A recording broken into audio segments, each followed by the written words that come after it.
This episode is another twofer, meaning that the CompTIA Pentest Plus training series as well as the offensive pentesting training series are going to inherit this video.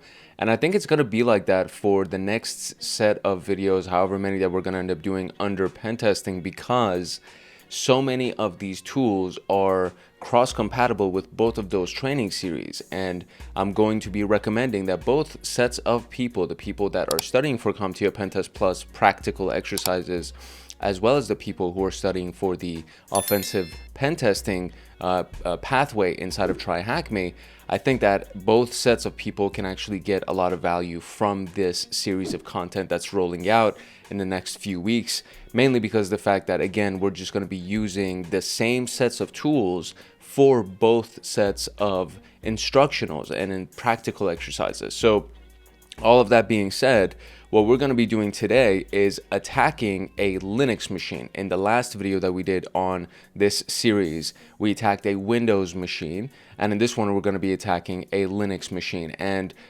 it's going to be falling under the Kenobi name tag, which is what the room is named under.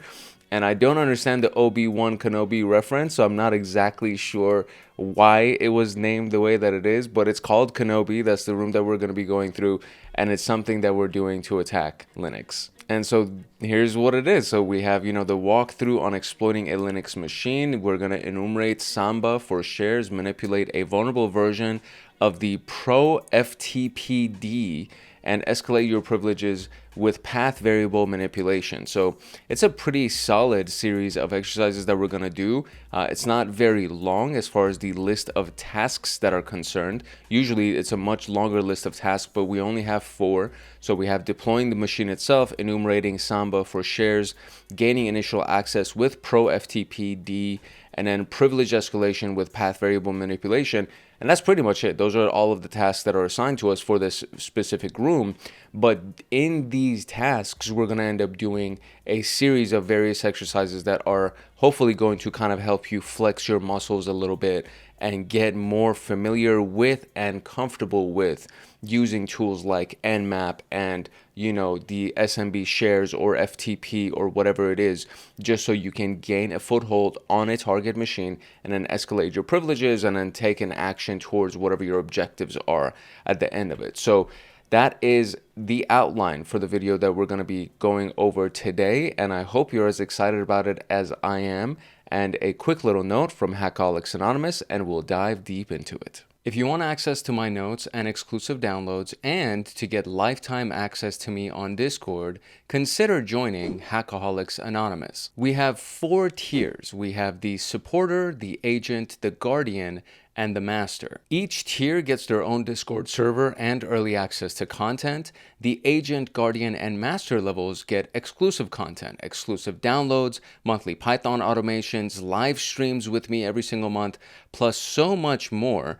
And to join, you can simply click the link in the description below, and you will be able to choose the tier for which you want to join. I really hope I see you in the Discord chats. If not, I hope I see you in the comment section. Okay, so here we go. I mean, again, Darth Vader, I don't understand the reference. I'm hoping that at some point as we go through this, I'm going to understand what the reference of Star Wars and these characters are, but for now, I'm kind of lost with these references. So hopefully it'll make sense. And if it never makes sense to me, but somehow along the way you understand what these references are, please let me know, because I am stumped right now. Okay, but this guy, if you don't know who this guy is, this is Darth Vader. And then this guy right here is Obi-Wan Kenobi, okay? All right, so here we go. This room will cover accessing a Samba share manipulating vulnerable version of ProFtpd to gain initial access and escalate the privileges with an SUID binary. We talked about SUID binaries in the junior pentester pathway, and there's this place called GTFO, so get the fuck out bins. I apologize for the cursing, but that's literally what this sounds like to me. It's like GTFO bins, so binaries, right? And so these lists of binaries, and you can see the one that is kind of saved for me is the SUID filter. So you can go up here and really choose any of the other filters. You can choose sudo, you can do SUID, you can do shell. But these variations, or these categories, I should say, they will take all of the binary lists that are here, and they will show you all of the ones that actually have some kind of SUID element to it, so that if you find an SUID vulnerability or unpatched version of a process or a system or something like that that actually has the SUIDs attached to it, or if you want to take that attack vector. So let's say you want to look for binaries that have the SUID permission set on it, and then you want to try and manipulate those binaries to elevate your privileges to root user, right? That could be one of the things that so there are a few different ways that you can do it, right? So let's say that you're looking for something that has a file reading capability, and you want to manipulate that to elevate your privileges. Let's say you're looking at Python. Python is like a really big one because it falls under so many different categories. Or PHP, same thing. A very big one, falls under a lot of different categories. So all of these binaries are all with the intention of elevating your privileges, escalating your privileges, and making you a root user. And it just depends on what vulnerability you found inside of that machine that allows you to take advantage of it, and then you go ahead and get elevated privileges. That's literally the entire purpose of this website and this list of websites that is available to us. And you know what? I'm going to also start this because I think it's really important. This browser that I have is my hacking browser. So all of the things that you see right here, over here, are all essentially relevant to the stuff that I use. So DarkSec was one of the cool websites that we talked about in the last episode of this, that it shows you, it has labs available, right? So these are actual virtual machines, like the virtual machine for the blue room in TryHackMe, the one that we did previously where we hacked the Windows machine. There is this OVA downloadable that you can actually download the virtual machine itself that you can go ahead and hack. And it's really, really cool. It's like, I love the fact that this guy did this. And a big shout out to the creator of this room, or the creator of this website, I should say. This guy really did some like really cool things.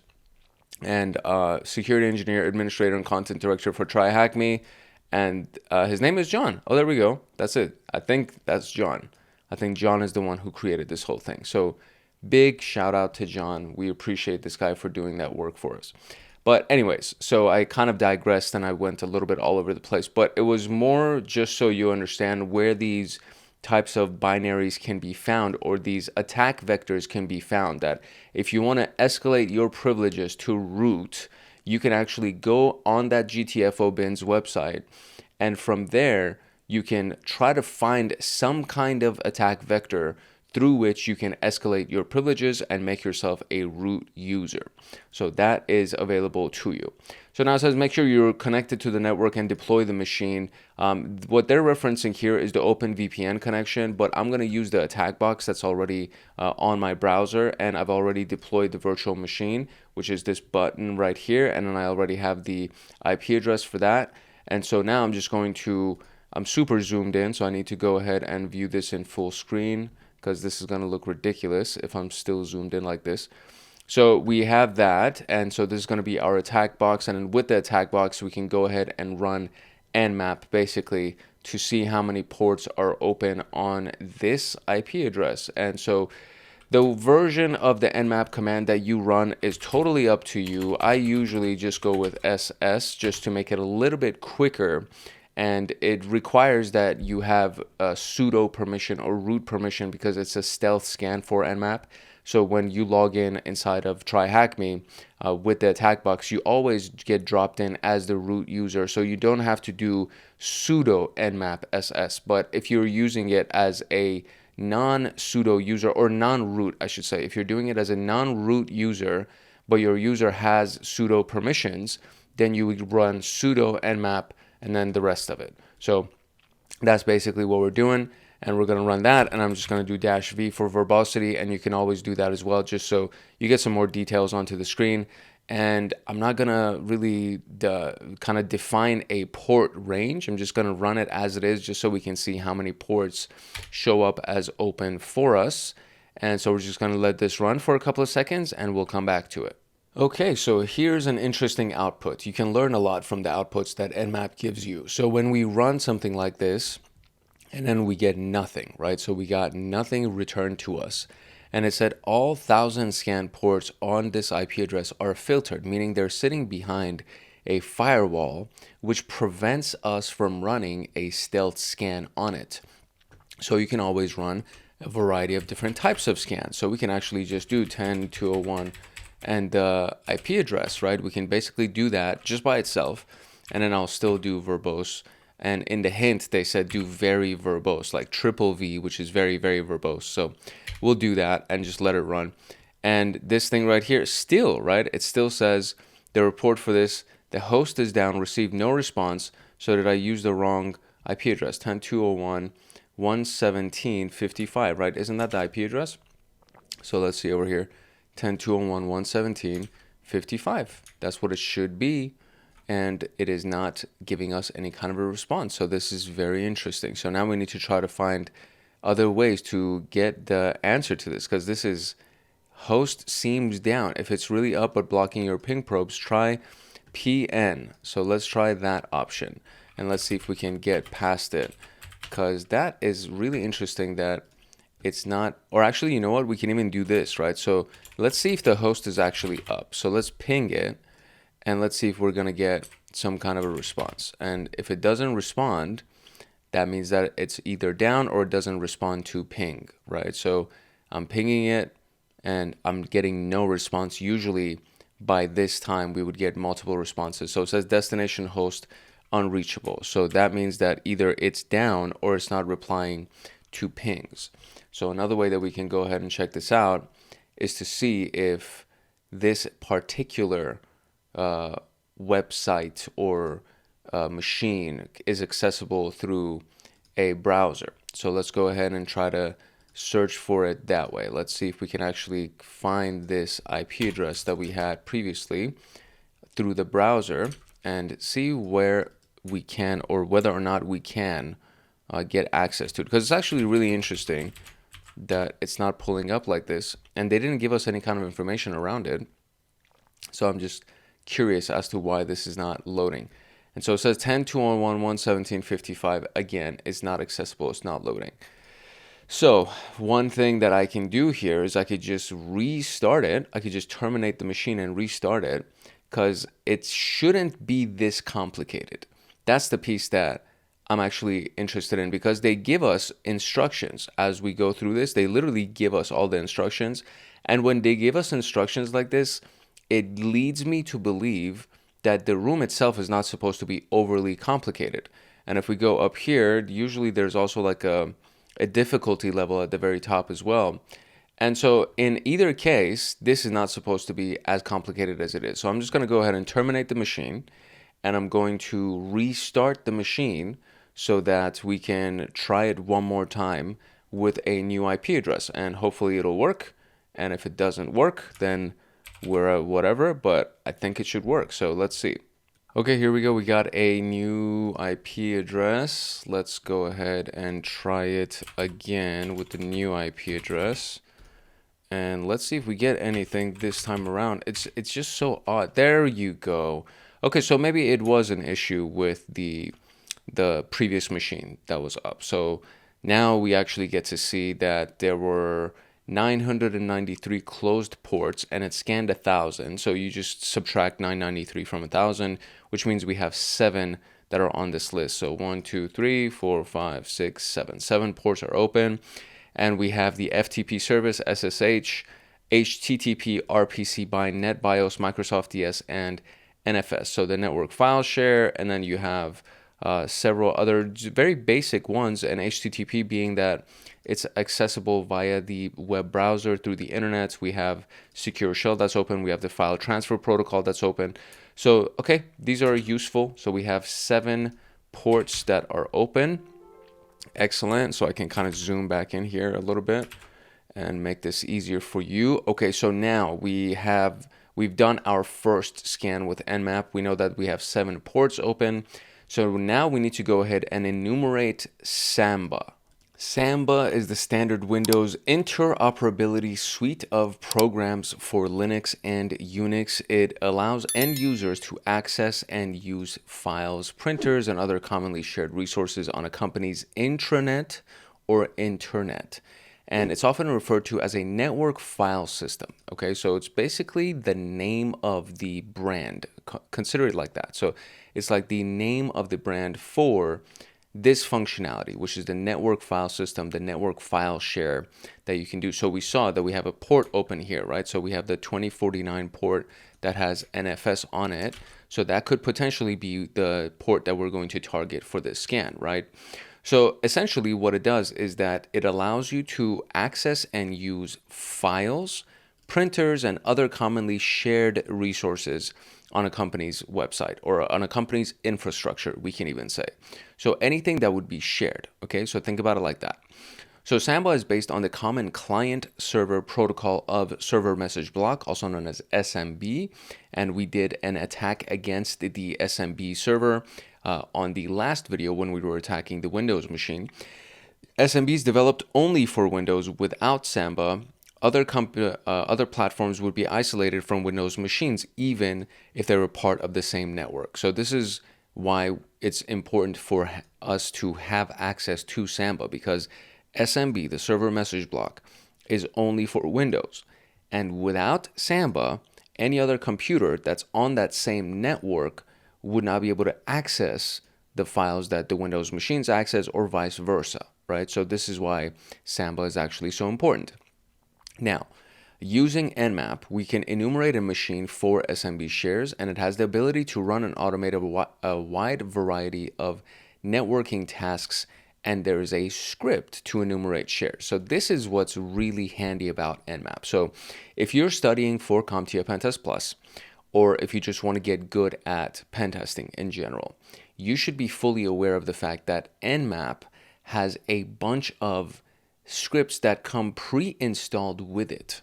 Now, there are ways that we can actually try to find out how many scripts or what kind of scripts are installed with our version of Nmap. So what we can do is, usually there's a location. So if I do ls, I want to say it's user share. Let's see. So inside of user share, do we actually have Nmap in here? And if we do, we can go inside of the Nmap folder to try to see what scripts there are. So we do. So there's the Nmap folder. So now we can do the same thing. We can do user share, and then we can do Nmap. And then inside of it, there should be a location called scripts. There it is. And so now we can do scripts. So now you're doing an ls. You're listing basically everything inside of the scripts folder of Nmap.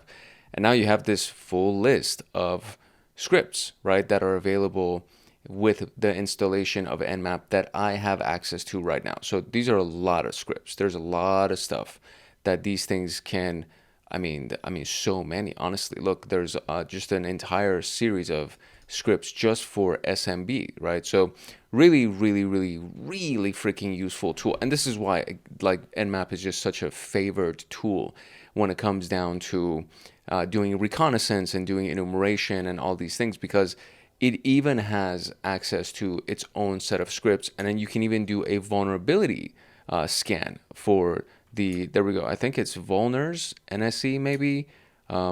Anyways, but yes, there are very many scripts, and you can always go ahead and just Google, HTTP vulnerability. It's going to scan for this vulnerability with the CVE ID right here. It'll scan for that to see if that's available.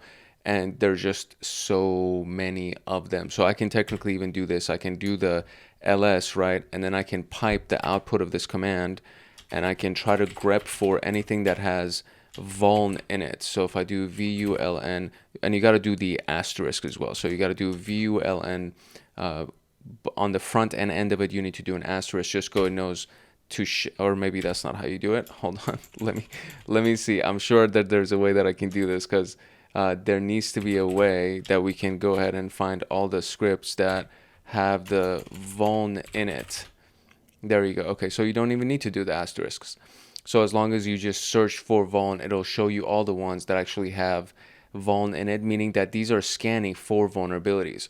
So if we go ahead and we're trying to do a vulnerability scan for VMware paths or any of these HTTP CVEs or a MySQL vulnerability or a remote desktop vulnerability, a Samba vulnerability, that might be useful to us, SMB2 vulnerability, etc., etc. So all of these things are relevant to scanning for vulnerabilities. And then there's just the one at the very end right here, which is vulners.nsc. So all of these things are useful. And there's just so many different ways. So if you know that you're scanning for, or if you need to find a script for, let's say, SMB, right? So if I do that, now it shows me all of the SMB scripts that are available. And it could be anything from brute forcing to enumerating groups to finding OS direct discoveries, etc. Right? So very, very, very handy little series of tools. Now you can also get more information about all of these individual scripts to see, what they do or who created them, etc. One of the basic ways that you can actually do that is we can do nmap and then do -- script and then -help.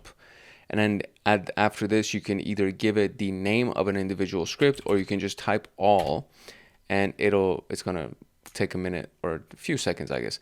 But then it lists all of the scripts and the help information for it. So basically the manual kind of information for it, right? So there's a lot of scripts, obviously, so it's going to take much longer for us to do that. So let's say I wanted to get the SMB information for enumerating users. So let's say that's the one that I'm interested in. So I will copy this, and then I will just go ahead and do script help. And instead of doing script help all, I'll just paste that specific script and press enter. And it gives me the information about that specific script, the description of what it does and how to run it, etc. So nmap script help will get you information about each individual script, and then you can list all of the scripts as you just saw from where we're looking at. And this is just one of the very cool functionalities of nmap. So we already saw that there was smb enum shares.nsc and then smb enum users.nsc. So that's going to be one of the ones that we're going to end up using, and it's on port 445 because we already established that port 445 was the port that was running the server message block on our target, which is this IP address right here. So I'm just going to copy this. I usually go ahead and type it all out, but for the interest of time and so I don't have to go back and forth, I really do like typing it though. Honestly, I'm going to actually type it. You know what? I want to type it because I just like typing it, and it gets it in the cells of my body. You know what I mean? It gets it in my system.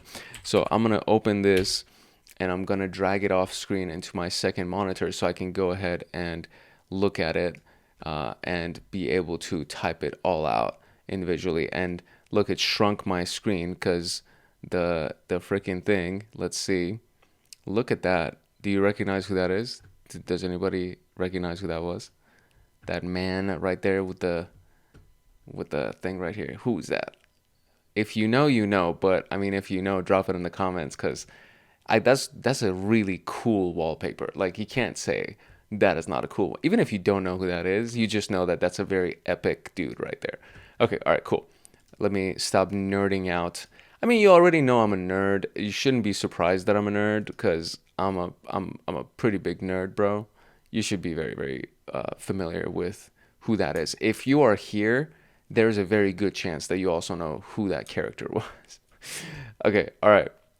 So here is the command. This is what we're going to end up doing here to try to enumerate for our shares as well as the user. So let's see what we got. All right, there we go. So we are going to enumerate for the shares themselves, like the actual path to the shares, as well as the users that can potentially access those shares. So we got, port 445, Microsoft DS. Do we have any users that came out of this? Doesn't seem to be any users, so it's just one location, the port 445 Microsoft DS. So let's see what the question is. It says it has two ports, 445 and 139. 445 is later versions, 139 is the original one. Using nmap, we can enumerate, okay, etc. There's a script to enumerate. Okay, great. So how many shares have been found? I'm going to say 1. Okay, so the answer is not 1, which means that there should be another one. So we could have actually just kind of sped up our own process and done this, right? So instead of doing that against only port 445, what we could have also done is we could have just, if I would have read it a little bit more closely before running it, I could have done both of the ports. And then now we can see that both of the ports are open and they actually both have the shares, right? So let's do 2. Is that also not correct? 2 is also not correct. So it says using the command, how many shares have been found? So I think maybe that's the incorrect answer that I'm trying to even look for. I'm looking for the ports themselves is what it seems like I'm looking for. And I'm supposed to be looking for the shares. So I think that's the key piece here, is that we don't get, or I'm going to read this a little bit closer, but I think we're supposed to be finding the actual path of the shares instead of just how many ports are open. So let's see what I can do here to solve for this issue. Okay, so here is what we have learned. The issue. So I tried this in multiple different ways. Okay, so the first few times that I ran it, it kept giving me the same issue. And then in the error message, right, it says unable to open the resolve configuration. So try using system DNS or specify valid servers with the DNS servers. And so I just did system DNS.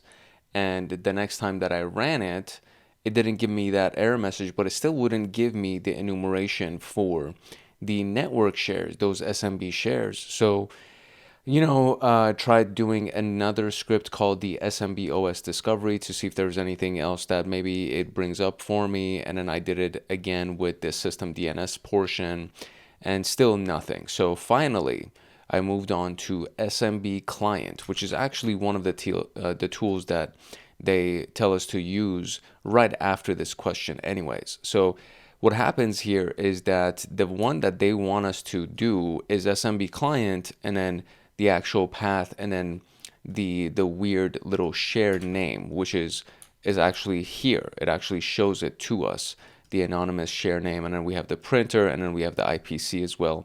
So this is the printer drivers and the IPC service.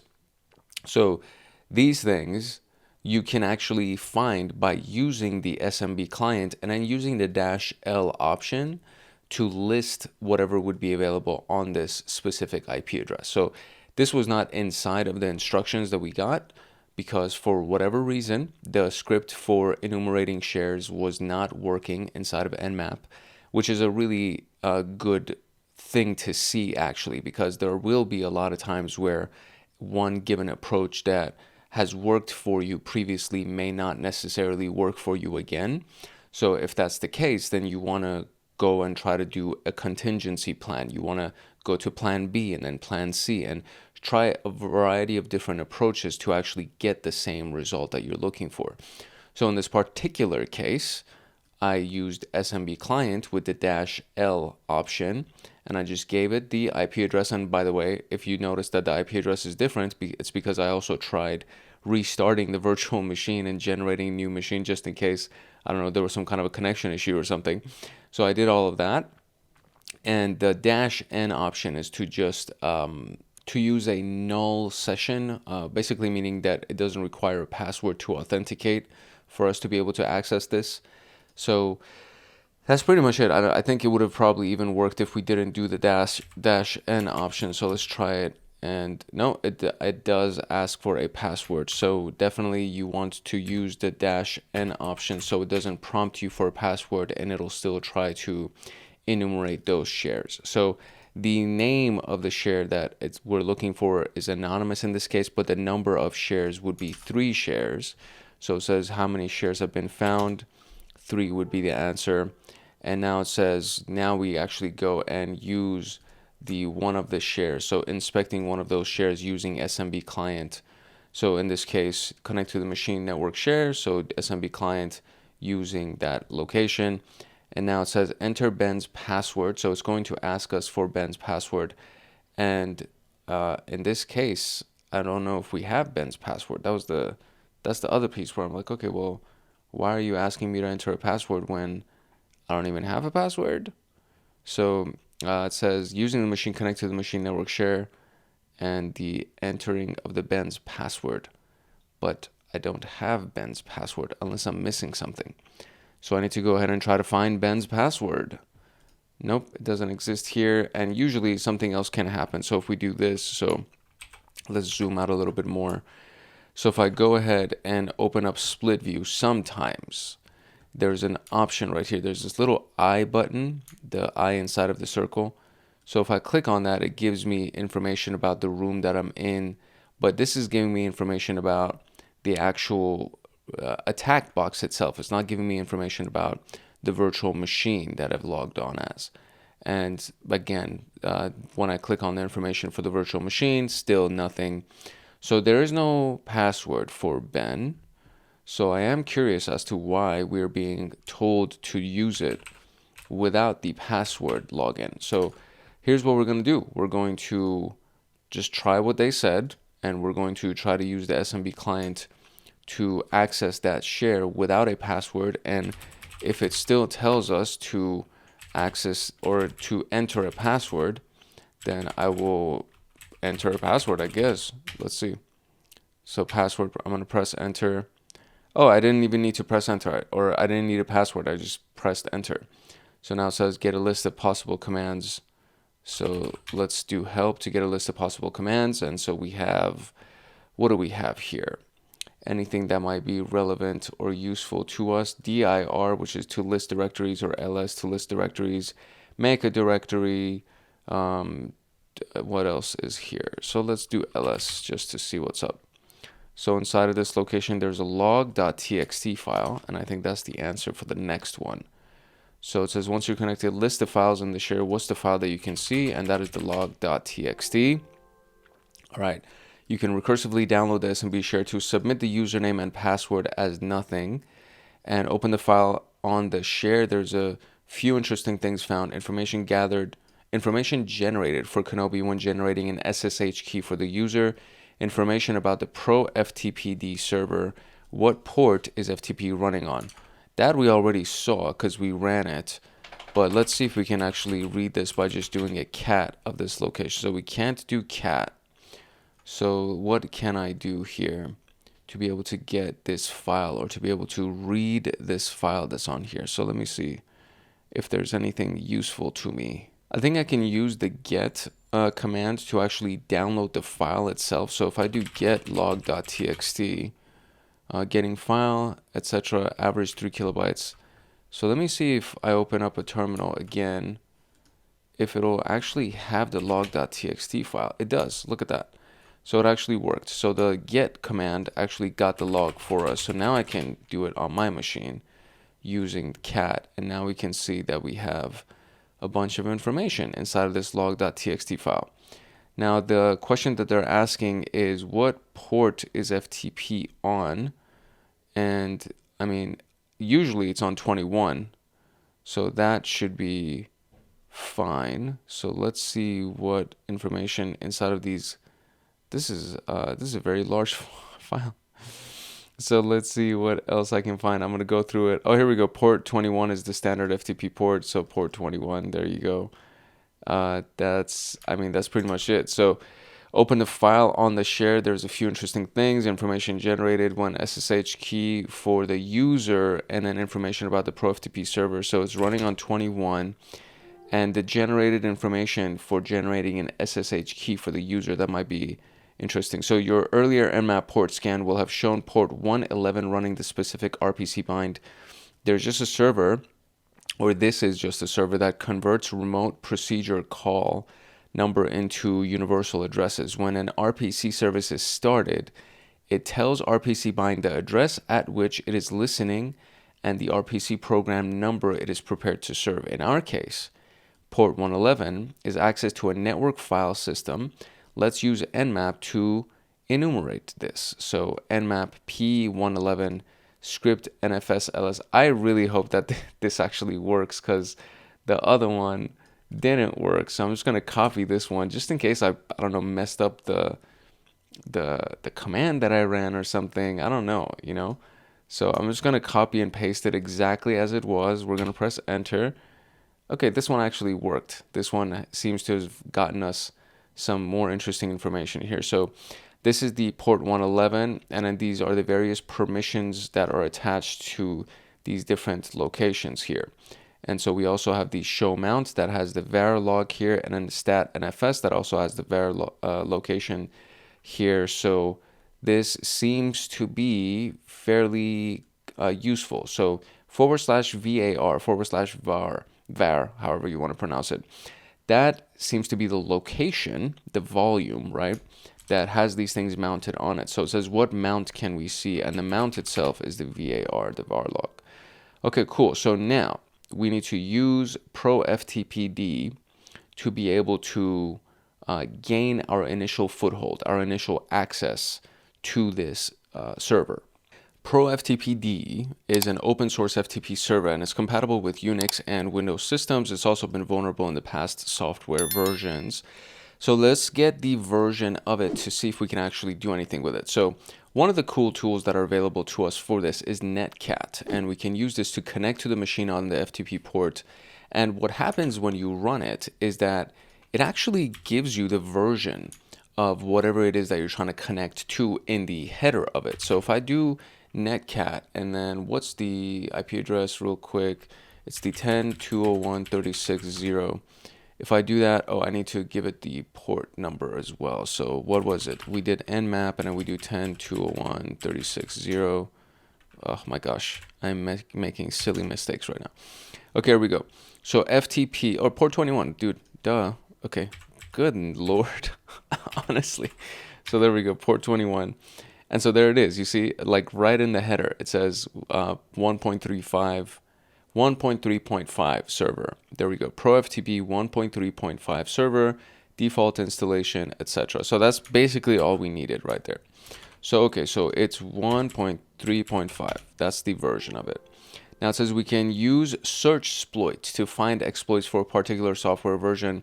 And it's basically just a command line version for exploitdatabase.com. If you've never been to exploitdatabase.com, this is a gold mine of resources that, I mean, there are so many things that you can find here. So this is the website, right? And so this is where you land on when you come here, and it has the exploit database. And then at the bottom right here, there's also the Google hacking database that actually shows you a lot of advanced search queries that you can type into Google. I'm not going to get distracted by that because I always get distracted by that, but I've referenced it so many times in a variety of different videos on this channel, and I'm sure we'll do it again at some point, but I just want to stay on task right now. So if we go over here and if we do ProFtpd, right, then we have all of these. It just pops up. There's all this stuff. And so there's the 1.3.5, 1.3.7, and then more versions of 1.3.5. So we could probably just narrow it down to 1.3.5. So if I go ahead and do that, there we go. These are the ones that show up here. Now we can also do the same thing for the command line version of this tool or of this website, which is searchsploit. And you can essentially just run that command. The command itself is searchsploit ProFtpd and then do the version. So if we just go over here, you'll see, and we should see the same result, right? So searchsploit, which is the command line version, ProFtpd, and then 1.3.5. There you go. And then there we go. So we get 4 results here. And then if we go to the website, we also have 4 results here, right? So pretty useful, pretty handy little tool in case for whatever reason, let's say you don't have access to a web browser to be able to go to their website, you can still access their database of exploits by going to your command line and finding it. And then these would be the paths to be able to find the actual thing itself, the actual exploit itself. So Linux remote 3762RB. So if we go here and we go and try to do I think it's this one. So the first one, I'm just going to click on it. And if we go to that, it should say, nope, that's not the one.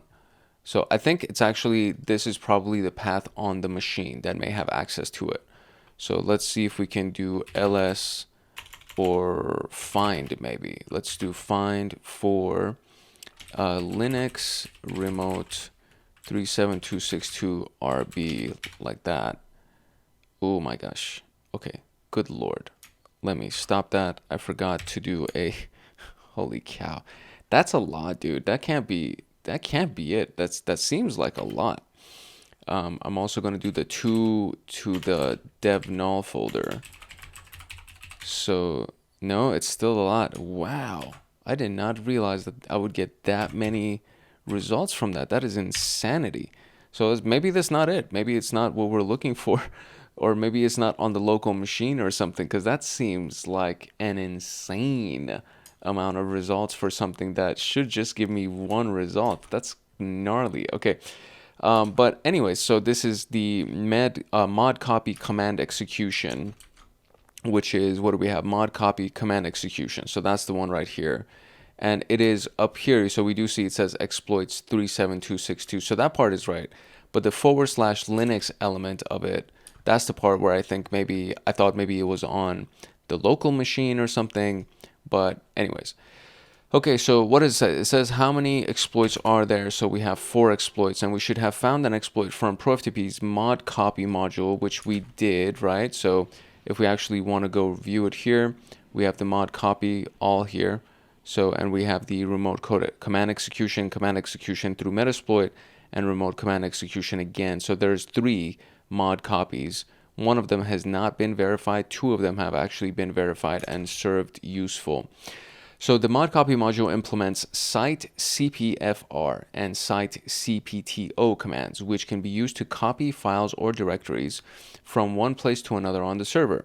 Any unauthenticated client can leverage these commands to copy files from any part of the file system to a chosen destination. So this is why we call this a vulnerability, and this is why we want to find out what version of the server we're using and what potential vulnerabilities exist. So it's a very simple line of thought, right? So first you do an enumeration to see what services are running on the target IP address. We find out that FTP is running. Okay, let's see what version of what service is running on FTP. So we did netcat to see what it was, and it said it was ProFtpd, and then it gave us the version 1.35. Okay, great. So now let's go and try to find any exploits or anything that might exist for that version of ProFtpd. And we did, and there were 4. And then from that one, from those 4, there was the mod copy module that implements these commands, which can be used to copy files and directories from one place to another. Any unauthenticated client can leverage these commands to copy files without authentication, right? That's the piece right there. You don't need a username and password. So there we go. So now we know that the FTP service is running as the Kenobi user from the file on the share, and an SSH key is generated for that user. So I did not read through the file on the share. So I should definitely do that. So what we're going to do on this terminal, we're going to do the cat, and then we're going to grep for Kenobi, like that, right? Is that how you spell it? Okay, there we go. So it says enter the file in which to save the key, and the key is saved in Kenobi IDRSA. Create a directory for that. Your identification has been saved in home Kenobi SSH IDRSA. Your public key has been saved in IDRSA.pub. And then this is the SHA-256 password for the Kenobi at Kenobi. The user is Kenobi, and the group is Kenobi, and their path is home Kenobi share.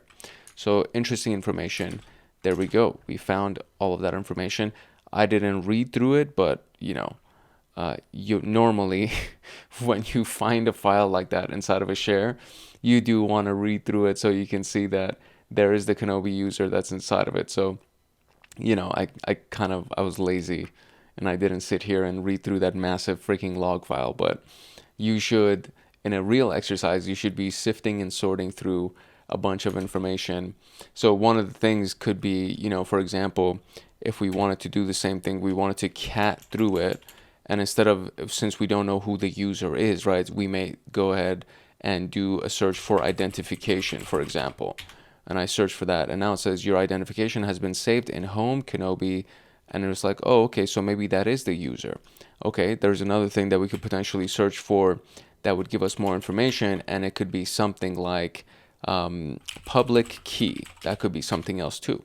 So we get that. Now it says your identification has been saved in this location, and then, or excuse me, your public key has been saved in that location. So, okay, so there we go. Now we also know what the user is, and we know that they do have a public key that's also available here.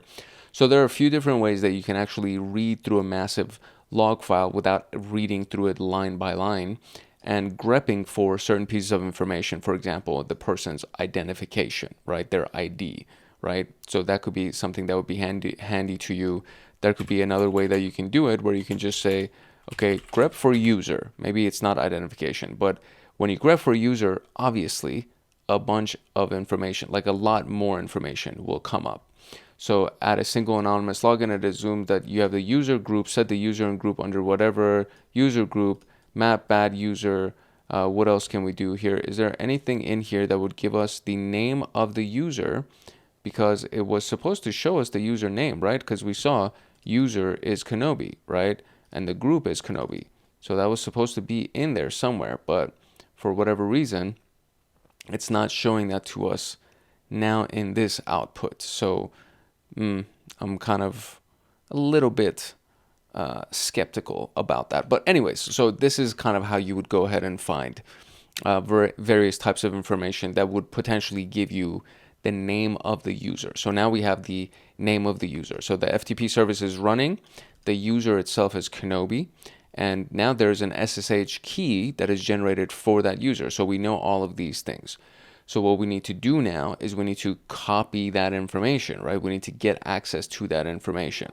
So if we do netcat and then give it the IP address again, and then now we're trying to connect on port 21, but this time around we can potentially actually log in, or we can potentially copy, right? So copy file, copy the key, right? You could technically do all of that stuff because we now know, where is it? We now know, let me run the previous command again.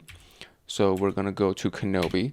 We now know that Kenobi's home directory is this. We know that there is a key that was saved inside of the SSH ID RSA. So that's where it's actually been saved. And then the public key itself has been saved as idrsa.pub. So we know that. So that this is the actual file itself that we want to download, right? So now we've discovered that information, and you can see that right here. So they've copied the file home Kenobi SSH ID RSA. So they copied that entire directory. And then from there, they also copied the var temp IDRSA file as well from a very different location. So we have the mounted location, which is what we found earlier. You see, you see how these things kind of stack on top of each other, right? So when we went to enumerate for the shares, and we saw that there was this location, right? So in this, on that port, when we ran this final command, we saw that the mount itself was the var location.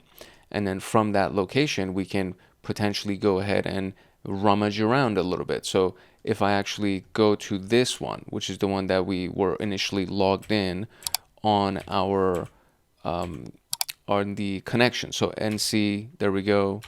And not NC, excuse me. It wasn't NC. It was the SMB share. That's the one that we were supposed to use. So SMB client, there we go. Anonymous, there we go. Press enter. And now we're in here. Now I can do ls.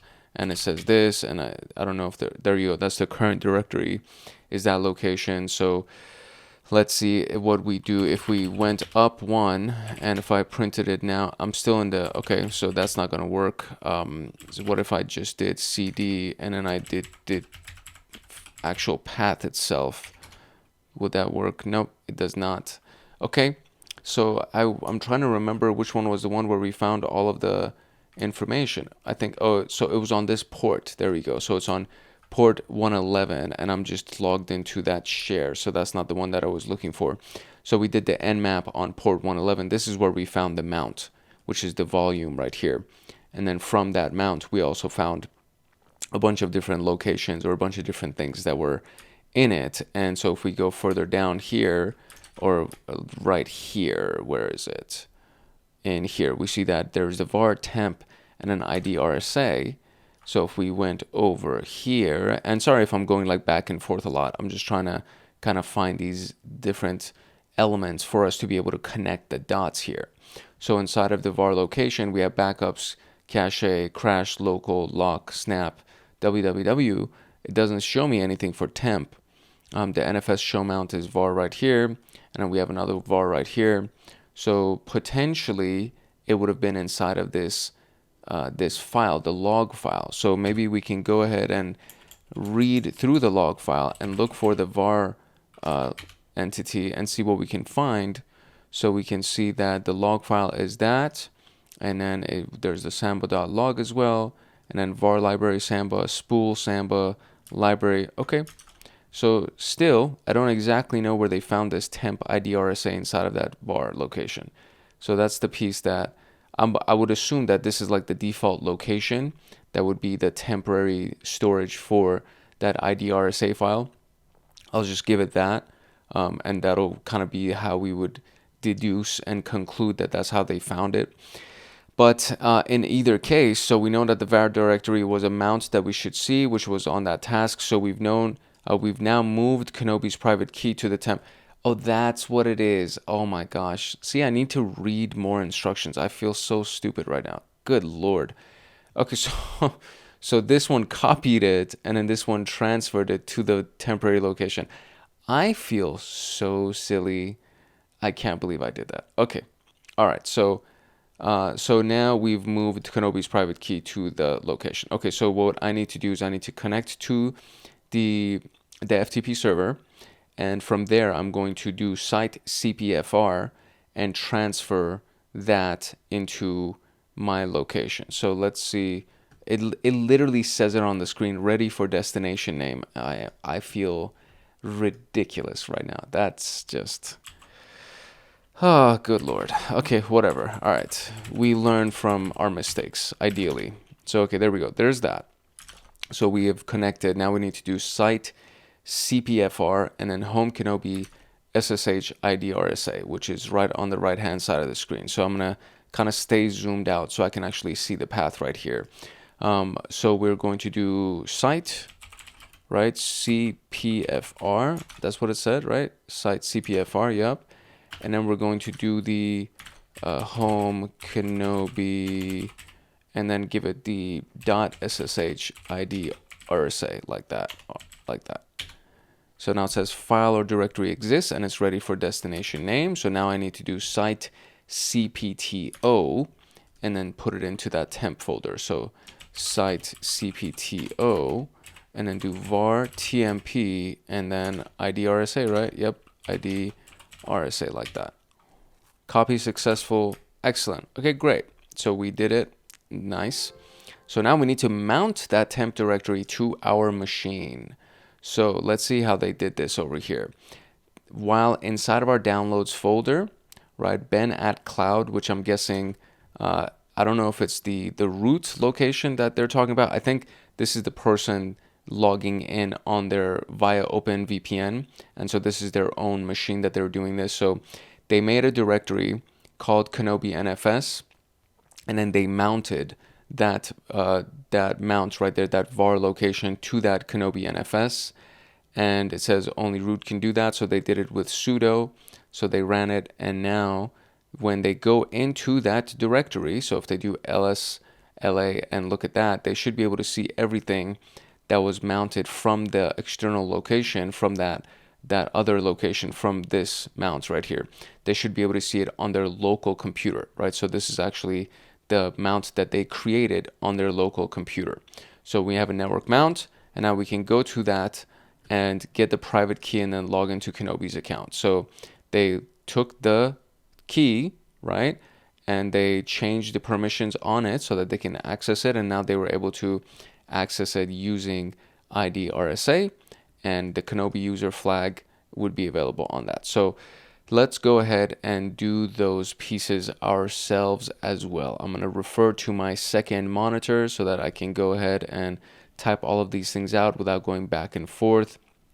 So the very first thing that we did was we copied the ID RSA file to the temporary location on the var directory, and then from there we now need to go ahead and create a mount on our location here.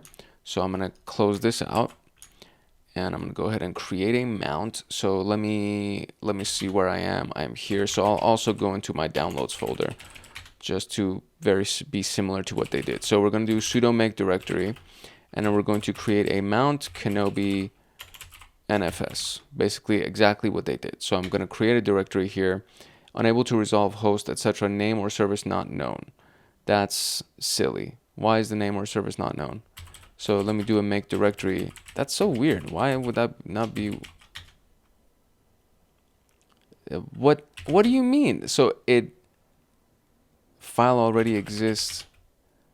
Where is it if it already exists? Oh, I put it on the, oh, I feel so silly. So what if I go to MNT?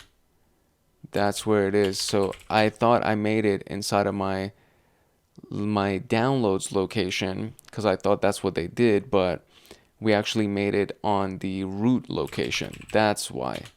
So if we go to the root, we see that there is a mount location already, and so that's very silly. You see, these are basics about Linux that I've created freaking multiple Linux courses, and like sometimes I even forget. I'm like, oh my god. Hi, what if I wanted to create it in my current location? I would have had to do this. I would have had to do make directory and do a dot and then do the /MNT, and then it would have made it in my current directory, but I didn't do that, and I just did /MNT, so obviously it created it inside of the MNT location. Okay, so let's just go into Kenobi NFS. There should be nothing in here. Okay, great. So now, since we've already done this, what we can do is we can run the mount command. So it's going to be mount, and then we need to give it the IP address of our destination. So I'm just going to go ahead and get that IP address real quick, which is this guy. And it's this, what we're doing is we're mounting this IP address, and then we got to do the :/var. We have to do that. And then now we're going to do just the MNT Kenobi NFS. And so there we go, that's the mount. And now if I do ls in this location, okay, it's not doing it. So that's an issue. Maybe I should have done sudo mount, maybe. And let's see if that would have worked. But let me run this one more time. And let's see if the sudo mount command itself would work. So sudo mount 10.201.36.0 var mnt Kenobi NFS. Unable to resolve, name or service is not known. 201.36.0. Why is this not working, buddy? Now I'm concerned that I did something incorrectly. Okay, let me troubleshoot. Okay, so it's quite odd. So the LSLA would not work while I was in that location, but I just transferred myself to my downloads folder and I ran LSLA one more time. Even though when I ran sudo mount again, it still gave me that unable to resolve BS. However, now when I do the LSLA from the downloads location, it actually gives me the contents of my mount, which is kind of odd, but whatever. So, okay, that worked. So now that we have done that and we're inside of, we can see the contents of the mount folder, the next thing that we want to do is we want to move the contents that is that temporary folder ID RSA, right? So we want to go ahead and copy it to our current location, so inside of our downloads location. So we're just going to do copy, and then we're going to do the /mount mnt Kenobi NFS /tmp /ID RSA, and then we got to do this dot at the very end so that it actually copies it in our current folder, which is the downloads folder. So now if I do an ls, we should see what the ID RSA is right there. Perfect. So that actually worked.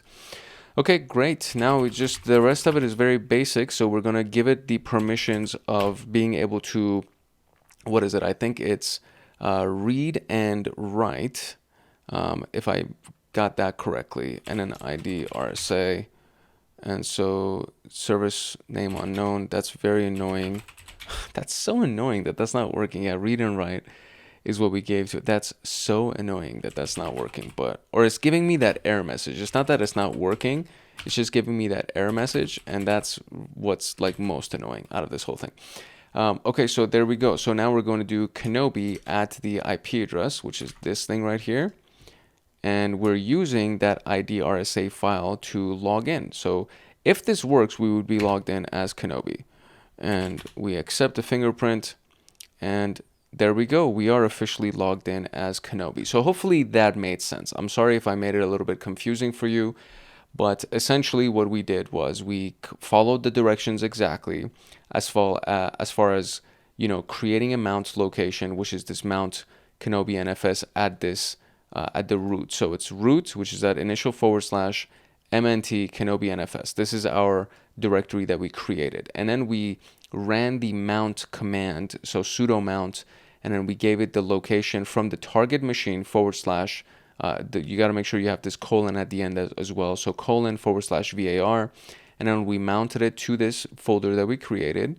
And now we have all these things inside the folder. And we know that we copied from this location, right? So we copied that log file, or not the log file, excuse me, that key file. We copied that key file that was for Kenobi. We copied it from the share location into our location when we did our netcat connection, and we were able to go ahead and copy that file into our temporary folder. We did all of that. So that worked great. And then all we did after the fact was we just used SSH to remote login into that. And then when you do SSH-I and you give it that key for the ID RSA, it doesn't ask you for a password for this user. So just use that key to log us in as that user. I apologize if it was confusing. I hope it was not too confusing. I hope if you replay what just happened, you can kind of make sense of what I did. And I apologize if it was confusing. Sometimes I go back and forth and I make some mistakes. So hopefully that made sense to you. So now it says, what is Kenobi's user flag, which would be inside of their location. So print working directory, which is home Kenobi, and it's that user.txt file. That's what we're looking for. And so there's the user flag. That's the answer to the final question here. So we did all of that stuff, and there's the user flag. Awesome. All right, we made it work. We figured it out. I am so sorry if that was confusing. I realize that sometimes I go back and forth, and it can be confusing, but hopefully you were able to keep up and make sense. Okay, so cool. Let's now go to the privilege escalation with the path variable manipulation. In order to be able to manipulate these variables, these path variables, we need to first understand what SUID, SGID, and sticky bits are. So when you look at the permissions of any given file, so if we go inside of this location, and so we have these two locations, right? So we have the file itself, and then we have the actual folder. So if I do lsla, it'll give me these permissions. So you see these permissions right here. And they're all assigned to each individual one, whether it's a hidden directory, which is what we see right here. Anything that has a dot in front of it is hidden. And then whether it's something that is visible, like the share or the user text file. So whatever it is, you can see that it has its own set of permissions. So for example, the bash history has all of the permissions set, right? So let's understand what this actually means. So we have the read write, and then we have the next dash next to it, which would be the X technically, and then we have another read write, and then that would be an X, and then read write, and then that would be an X. So this one, if it's an S, right? So in this case, read write S, capital S, read write capital S, read write capital T, these would be considered the SUIDs, SGIDs, or the sticky bits. So an SUID bit on files, user executes the file with the permissions of the file owner. So let's go look at this now. So we have the file owner in this case, or that's kind of the current directory. So let's look at this file right here. So that's the file, the user.txt file. The file owner is Kenobi, and the group is Kenobi. Okay. So if we execute that file, we would execute it with the permissions of the file owner, which is these three, this first chunk right here. The very first item tells us whether or not it's a file or if it's a directory. So if it's a D, it's a directory, right? If it's just a dash, that means it's a file. And then the next three items are the permissions of the user. The next three items are the permissions of the group. And then the last three items are the permissions of everybody else who's not either the user or the group that belongs to, meaning any other user, right? So they can only have read permissions for this file right here, okay? So the user executes the file, meaning anybody other than the creator of that file, right? So the user executes the file with the permissions of the file owner, which is in this case, Kenobi. The SGID bit is that the user executes the file with the permissions of the group owner, which is again in this case Kenobi. The file that's created in this directory gets the same group owner. So this is the S user and then the S group. And then the sticky bit has no meaning, but the users who are prevented from deleting files from other users. So it says on files, this is what would happen. On directories, this is what would happen. And in this case, for the sticky bit, users are prevented from deleting files from other users. So that's basically it. So here's what we need to kind of take away from this, okay? So if we have the bash history, for example, the bash history, the user who created it was root, and the group that owns it is the root group, right? So if we execute this, or if we try to access that, we would be getting the permissions of the user who created it. But interestingly enough, all of that history just goes into the dev null folder, which from what I understand just deletes everything. So if I try to get into the bash history location, and it says there's nothing, it's not anything in there. So it's not a directory, I'm sorry. So if we try to do a read out of it, and it's empty because everything from that history is being sent into this dev null location, which immediately deletes everything that's transferred into it, okay? So that's what we got as far as the user who owns it, and then the group that it belongs to, and the permissions for those elements. So now that we kind of understand this a little bit, we can try to take advantage of this. So an SUID bit can be dangerous because some binaries like password need to be run with elevated privileges as it is resetting your password on the system. However, other custom files that have the SUID bit can lead to all sorts of issues. That's a weird sentence. So some binaries such as password need to be run with elevated privileges. However, other custom files, this I think is an extra word, other custom files that have SUID bit can lead to all sorts of issues. Okay, that's an extra word. That was a very confusing sentence. To search a system, see, another misspelling here, another typo. So to search a system or to search the system, for these types of files, we can run a find command where we're looking for the permission where the user has the S set, the SUID set. And the type would be a file that we're looking for. So you see the type right there. The type is a file that we're looking for, and all the error messages, because there's going to be a bunch of permission error messages. So I'm gonna run this for you without that last element so you can see what it looks like. So if I run it, you're going to see a bunch of permission denied messages, which then distorts and kind of just pollutes our results. And all we're trying to do is find the things that are actually useful to us.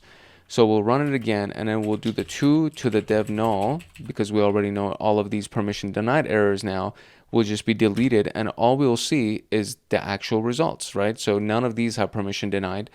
So if we run it, now we can see this binary and this binary, and all of these binaries right here have the user SUID set on it, which means that we can actually potentially manipulate these to increase our privileges to a root user. So now, what file looks particularly out of the ordinary is the question that we're looking for here. So we want what specific one. I usually use this as a hint, so it's looking for 3 different elements. So let's see. So I mean, upon review, this one seems to be kind of an issue right there. The sudo command, the change shell, I want to say, I think that's what that stands for. So those are interesting. Menu maybe, but I think sudo, or maybe even the change fn. I want to say sudo. So user bin sudo is what I'm gonna do. Let's see if that's the one. It's not. So let's see, change fn. no change shell, no. Okay, so it said I'm going too fast and it blocked me out. So user bin, none of those things were an issue. So user bin new group, user bin at, sh menu maybe. Out of the ordinary. Those are the only ones that really seem out of the ordinary for me, unless I'm blind or something. Okay, let's see. The only other one that I can think of would be menu. Okay, there you go. I mean, ultimately, we got there by just trying all of the variations, but sudo seemed more dangerous to me than menu. But so the next one says run the binary, how many options appear, and when we run this binary, it just gives us these three options: status check, kernel version, ifconfig. So there is that. Now, strings is a command on Linux that looks for human readable strings in a binary. So for example, if you do curl on the local host, uname and these are the actual strings, my apologies. So this is a string that would be human readable, uname r ifconfig. These things are readable, right? So this shows us the binary that is running without a full path. For example, it's not using user bin curl. It's just saying curl, right? Or user bin uname, it's just saying uname. So as this file runs as the root privileges, we can manipulate our path to gain a root shell. So we can actually do this. We can echo the binary of shell, right, into the curl path, the variable path. So this is what gives us, okay, because the whole thing that we're talking about here is path variables, right? So a path variable is this. That's a path variable. That's a path variable. Which means what? Instead of having to actually use the command's path to be able to call on it, for example, user binary curl, instead of having to do that, they just call on curl. So that means that user binary curl has been added to the path variables, and we can just go ahead and run curl just by itself without calling on that full thing, right? So that's a really key element. So now we can do something like this, where we can actually echo the shell into curl, change the permissions of curl to all permissions allowed, and then export all of that information into the path variable. So everything that's stored inside of that, the path environment, right, the environment variables, all of that is inside of this temp folder. So we're going to export everything into the path variable. And now we can run user binary menu again, and ideally we should be able to pull something. So if we do status check, which is number 1, and it gives us that we have a root user's permission, the group ID would be Kenobi and all that stuff, but the root user would be, or our user permission would be root, right? So hopefully, again, that made sense, because we took the binary of the shell and we put it inside of the curl environment variable. We changed all of the permissions of the curl environment variable because that was something that we could actually modify. And then we transferred all of them into the full list of environment variables, which then allows us to run something like user binary menu to be able to access it. And then when we access it and run it, it will do it with the root permission, which is that user that owns it, right? The full permissions, that SUID permission. I want to make sure that I extend the timer on my machine because I don't want to get kicked out. So we're almost done, and I don't want to get kicked out in the last minute here. Well, it says 57 minutes, which is kind of silly. I think it's my secondary window that is still operating based on the old machine that I ran. So I think that's kind of the issue that it's having. So, okay, anyways, let's go ahead, and now we're going to run the final set of instructions here so we can pull the root flag from the root location. So we already know that we have these 3 binaries. So the next thing that we need to do is we need to just run these commands that they showed us here. And hopefully that made sense. If it doesn't make sense, you can read into it a little bit more and find out more about these SUIDs. There was in the junior pen tester training series, there was a series of educational videos that had to do with increasing privilege by doing something like SUID manipulation. So you can learn more about them by going through those videos. But for now, we're just going to do exactly what they did. So they went to the temp folder. So we're going to be inside the temp folder. We have all of these things inside the temp folder. We're going to echo the binary shell, and we're going to send it to the curl command. And then we're going to change the permissions of the curl command to all of those to be able to read, write, and execute. And then we're going to export the path, right, into the temp folder, which is where we are. And we're going to give it all of the path variables, right? So that $sign represents all of the path variables. So we're taking everything from the path, all of the stuff that's stored in it, and we're putting it inside this temp location that we're in. And the temp location is accessible by everybody. So it should have access to all of the stuff that's inside of it, meaning Kenobi should get access to temp folder and be able to run everything with the permissions of the temp folder. So if we go back one, you should be able to see it. Oh, my computer. Don't freeze on me, buddy. Oh, no. I see. It was the attack box that was running out of time, not this virtual machine. So the attack box was running out of time, and now I have to redo all of those exercises to get back into the Kenobi user. That should be fun. So we're going to do all of that stuff again. Okay, let me do this real quick, and then we'll get back to that last piece. We were so close to finishing. All right, we'll do everything again, and then we'll get back to that last piece.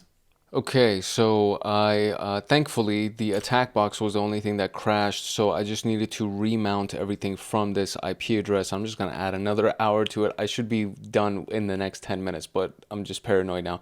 But essentially, the original virtual machine, the victim machine, was already up. So everything that we did on that machine is still applicable. So all I had to do was just come back into the attack box, create a new mount Kenobi FS directory, and then mount the actual var variable, or the var mount, excuse me, from the target machine to our machine, that mount that we created. And then when I do LSLA, we can see that everything's here again.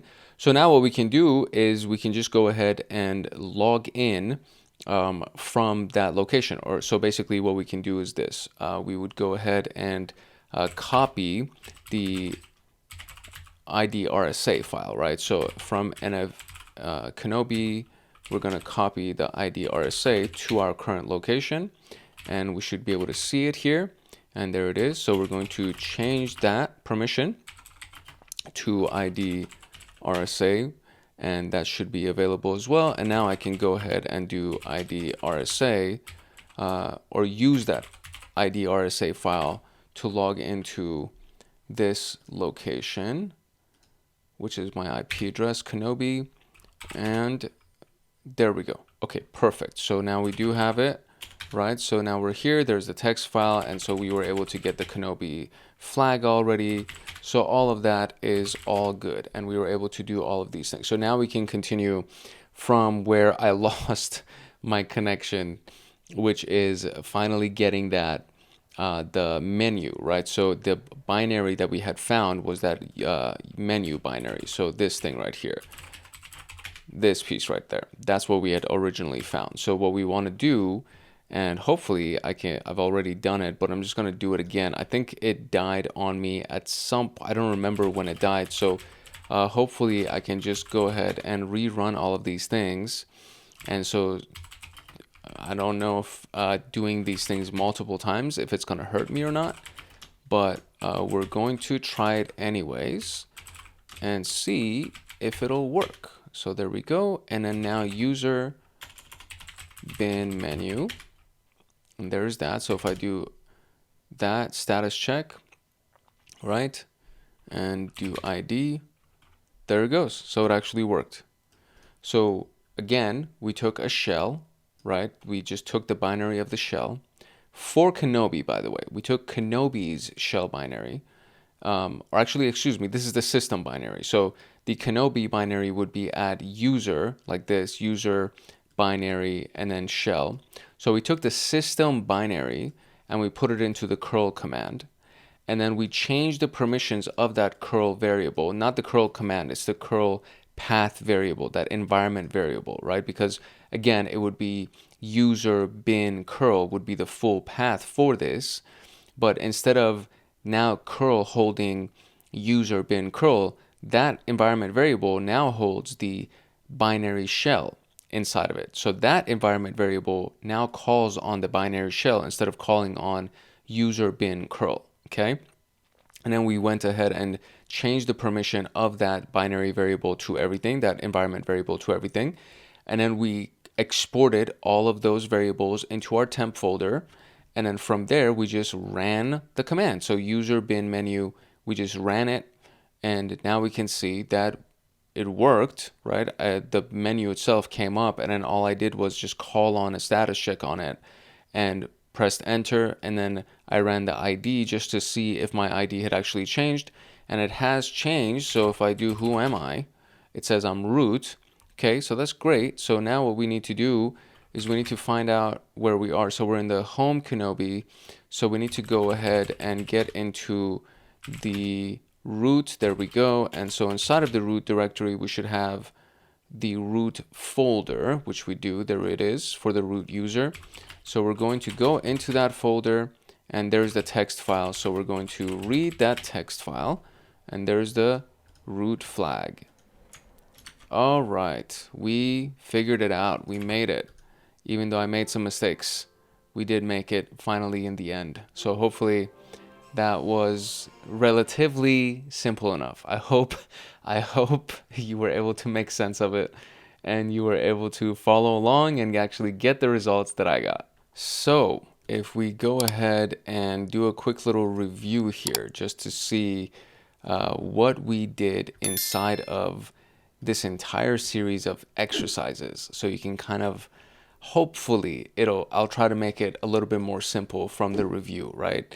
So we deployed the machine, right? That's the very first thing that we did. And then we ran Nmap and it showed 7 ports open. The first time that I ran it, the machine itself that I deployed wasn't connecting. It wasn't giving me the things because, I don't know, for whatever reason, it was down. So I reran the machine. I restarted the machine. And then the second time that we ran it, it worked like a charm. So that was easy. Enumerating the Samba for shares, this was a piece that was kind of challenging because these scripts that were supposed to work for us through Nmap did not work. So the way that we did it was, instead of using that script, we actually used SMB client with the -L, right? And -L allowed us to pull all of the shares that were available, and we saw that there were 3 shares available. One of them was print, the other one was something else, and then there was anonymous, right? And so anonymous was the one that was of note, that seemed kind of fishy. So we're like, okay, so let's go ahead and inspect it. And when we ran it, we saw that we could just press enter and we can get into it, and there was no password that was required. And from there, we found that there was a file inside of that share, which was that log.txt file. And there was a lot of information inside of that log.txt file, including the port that their FTP was mounted on, as well as the user, right? So we searched for identification, we searched for custom key, something like that. And so we found that, okay, there was a home Kenobi. So we found out that there was a user named Kenobi inside of that location. So we're like, okay, great. So we know who the user is. We know what port they're running FTP on. So from there, we were able to go ahead and try to find. And so this SMB get anonymous, the username, and so you can recursively download the SMB share too. And this is actually something that I did not do. I just downloaded the log file itself. So open the file on the share. There's a few interesting things. This is not the command that I ran. Once I was inside of the SMB client, when I pressed enter and it showed SMB, I just typed get and I downloaded the log file directly. So I didn't run this specific command, but you can always run that command to download everything that's inside of the anonymous folder, which would have been that log.txt file. There was literally only one thing that was in there. So I just ran get instead of SMB get, and then I just put get and then the name of the file, and it downloaded that file. So much simpler version of this.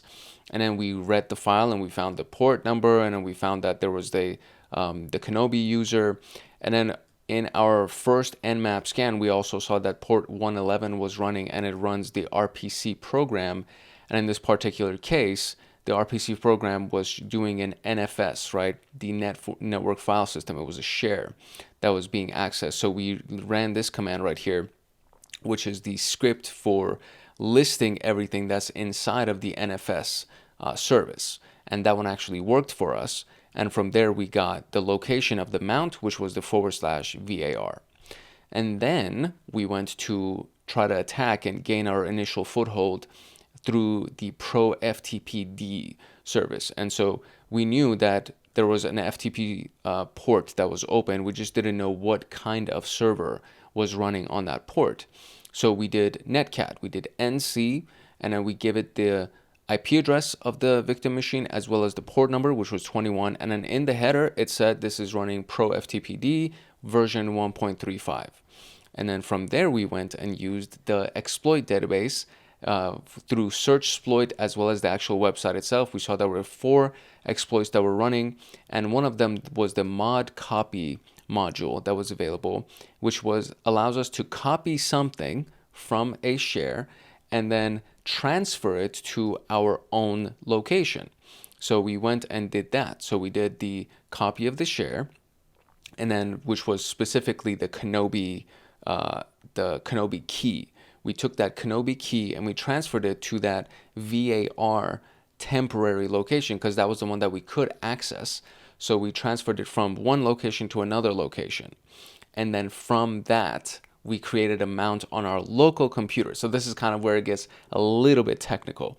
So while we are inside of that network share service, we transferred the key file from where it was sitting and we copied it into the var/temp folder because that was something that we could access on that network share. And so since we could access that on the network share, we were then able to go ahead and transfer that, not really transfer, but create a mount on our local computer. We created a folder. This is what we did. We created this folder on our local computer, and then we mounted that location. We mounted everything that was from that VAR location on the target machine. We mounted it on our local folder that we created. And then when we did that, we were able to run LSLA, which is basically listing everything, including all the hidden files and all of their permissions. And we saw that all of these things that came from that VAR path, from that location, it is now accessible through our local mount, which means that now we can access everything on our local mount as if we're doing it on that remote machine, which is perfect. So then what we did was we copied that temp IDRSA file.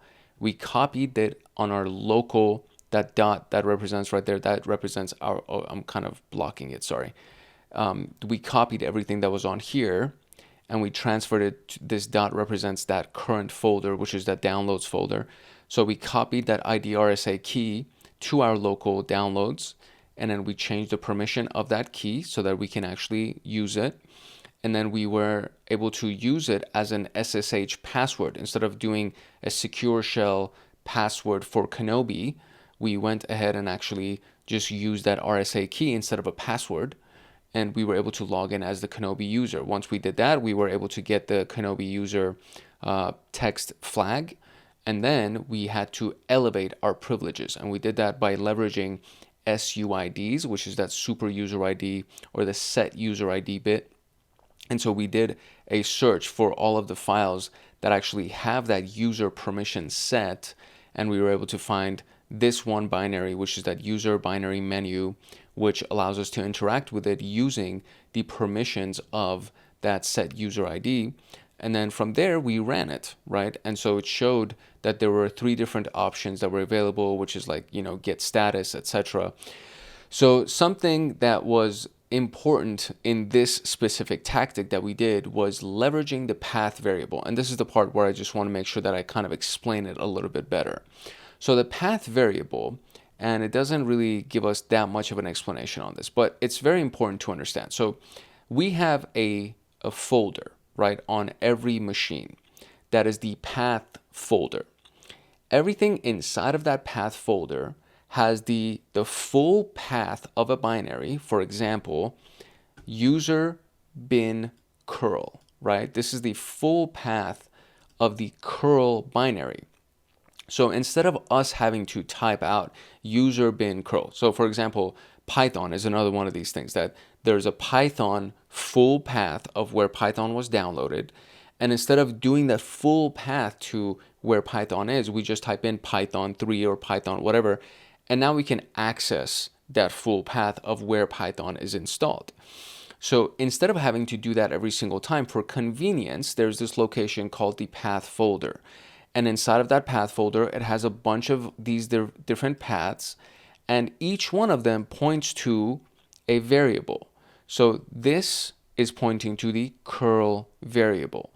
So instead of you having to type in the full path, you just type in curl, and it accesses that path. So what we do with this here is we change the path that's assigned to the curl variable to the path that's assigned to a shell, which is the system binaries shell. So when you see anything that has user bin, these are the binaries that belong to that user that you're logged in as, for example, Kenobi. But when we do the /bin shell, that's the system's binary. So we are assigning the system's binary for shell to this curl variable and replacing this path with the other path. And it expired, but I'm perfectly fine because we're already done. We're just doing a review. So we replaced the path to curl with the path to the system shell, and then we changed the permission of that variable, that curl variable, to read, write, execute for users, for groups, and for everybody else. And then we exported all of that. We exported all of those entries that are inside of that path variable. We exported it to the temp folder, basically saying that we want to update our list of path variables with this new variable that we just updated, right? So we want to make sure that we can, every time we run curl, we should be able to actually go ahead and run a shell, right? That's basically what we do when we do this export and we're updating our list, right? So when we did that, then we were able to run this user binary menu. And then when we did that, it ran the command, this user binary menu, it ran it with the root shell. And then from there, you just enter. You do a status check, you get into it, and now you're root. And then everything that you do from status check in this particular case is now being done with the ID of root. So if we would have escaped out of status check, if we would have escaped out of the menu and escaped out of status check, we wouldn't be able to get the root flag because it would turn us back into Kenobi. So we want to stay inside of that and run everything inside of that. And we were able to do it as a root user. And then we were able to actually go ahead and run the command. So here's their explanation. We copied the binary shell, called it curl, gave it the correct permissions, and then put its location in our path. This meant that when we use the user binary menu and when we ran it, it's using our path variable to find the curl binary, which is actually a version of user shell, as well as this file being run as root, it runs our shell as root, right? So that's like a much more concise version of what I just tried to explain. So when we did that, we were able to finally retrieve our root shell. If you would like to get more videos like this one, make sure that you like, subscribe, and turn on the notification bell so that you get notified the next time that a video comes out on this channel, whether it's for CompTIA Pentest Plus, whether it's for offensive pen testing, or whether it's for the AI for cybersecurity training series, which is my current favorite training series that we're working on, which is the AI for CySec video right here. Super excited about that one. I'm very, very excited about it. It's one of the things that I have wanted to work towards for a very, very long time. So I'm happy that we're finally actually making that progress, and there's a lot of content that's being constantly uploaded into this channel, and it has currently, as it stands, it has to do with offensive security, pen testing, and it has to do with AI.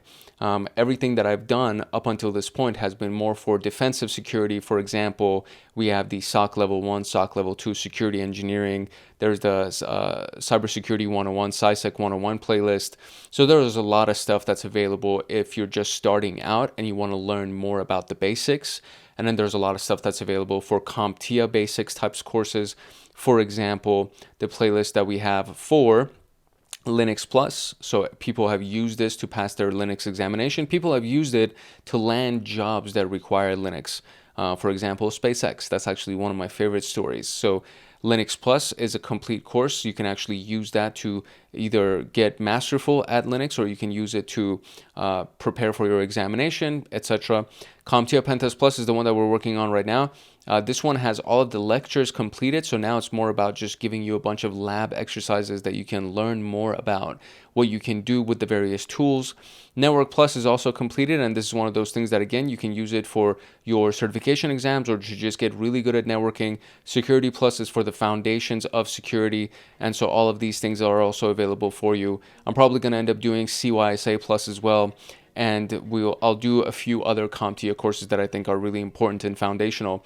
But for people who want to learn more about system administration, Linux Plus is great. Network Plus is great. All of those things are really good. If you want to go into security, there's the Security Plus, there's Cybersecurity 101, there's SOC Level 1, SOC Level 2, Security Engineering, all that. And then now we're currently inside of the Pen Test, which is offensive security, and of course AI. So that stuff is super exciting for me.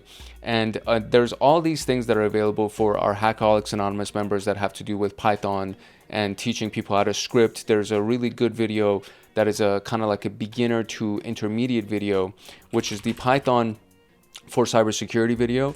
And that video, if my keyboard actually starts working, that video teaches you how to use Python. So this is actually the one right here, how to build algorithms for cybersecurity in Python. So this is actually a really solid video. It's 6 hours and 17 minutes long. It's one of the more well-received videos that we've done. And a lot of people have loved it. So there's a lot of stuff. There's a lot of stuff that's available on this channel that you can leverage to teach yourself and to upskill yourself so that you can become more valuable in the market. So if you have any questions for me, please drop them in the comment section below. If you want to review what we talked about in this video today, if you have any questions about what we did today that were maybe not clear, please drop comments. I'm very responsive in the comment section. And of course, make sure that you like, subscribe, and turn on the notification bell so that you get notified the next time that a video comes out on this channel. And then there's Hackaholics Anonymous.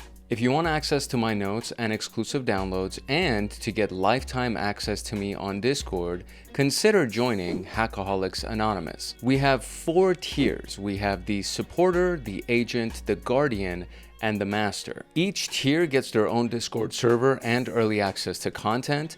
The agent, guardian, and master levels get exclusive content, exclusive downloads, monthly Python automations, live streams with me every single month, plus so much more. And to join, you can simply click the link in the description below and you will be able to choose the tier for which you want to join. I really hope I see you in the Discord chats. If not, I hope I see you in the comment section. It's your boy Hank Hackerson at Hank Hacks Hackers, your favorite network and system attacker / protector. If no one else loves you, Hank loves you. Love, peace, and chicken grease. And I will see you in the next video later.